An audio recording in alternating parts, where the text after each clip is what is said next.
This was a California motor. California, yeah. Okay.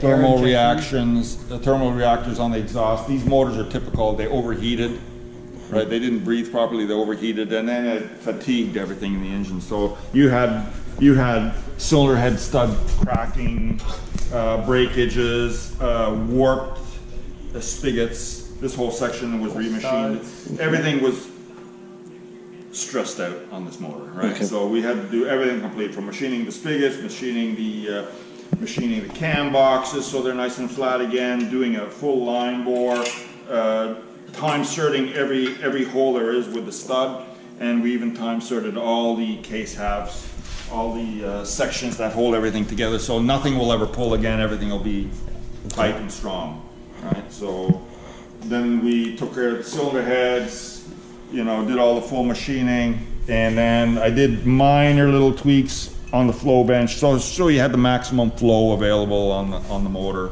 Okay. When you're at it, another couple of hours to get maximum horsepower out of it, right? So what is it now? It's still going to be a 2.7, right? Yep. But with a 9.5 to 1 compression and good flowing heads. I increased probably a good 20% on the flow in the heads, right, without changing the ports.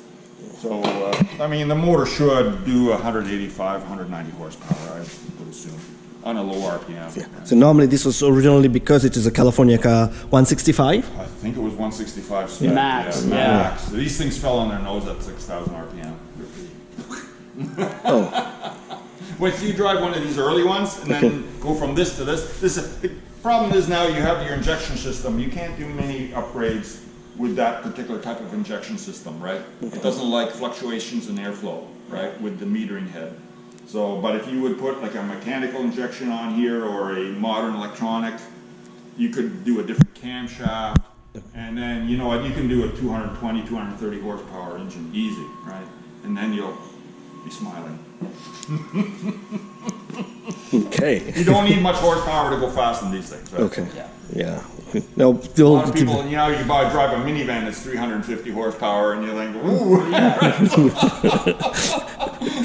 But this is a completely different animal. Different. It's a 4,000 pound car and this is a 2,000 pound car, right? So Well, I'm you'll get it if you drive one of these, right? So I'm excited. Again, I think I sat on the car once, right? Yep. I think when we run the motor, then you should come over and we'll have it on the bench. I will. And then you can videotape. We'll do the final test in June and do a power run, and then you can videotape the. Fantastic. Great sound too. So. Great sound, yeah. It'll be a weekend, so bring a pizza and a case of beer or something like that. Be glad to. His old boss doesn't like it when I run motors outside, right? Again, thank you so much for telling the history and also telling me about this engine now. So hopefully next week or whenever, in a couple of weeks from now, it will be ready. Ready. 2 weeks. We'll Okay. Right now, I have work up to here right now. I have a few very stressed out customers. Everybody wants his car on the road, right? Yeah. Yeah.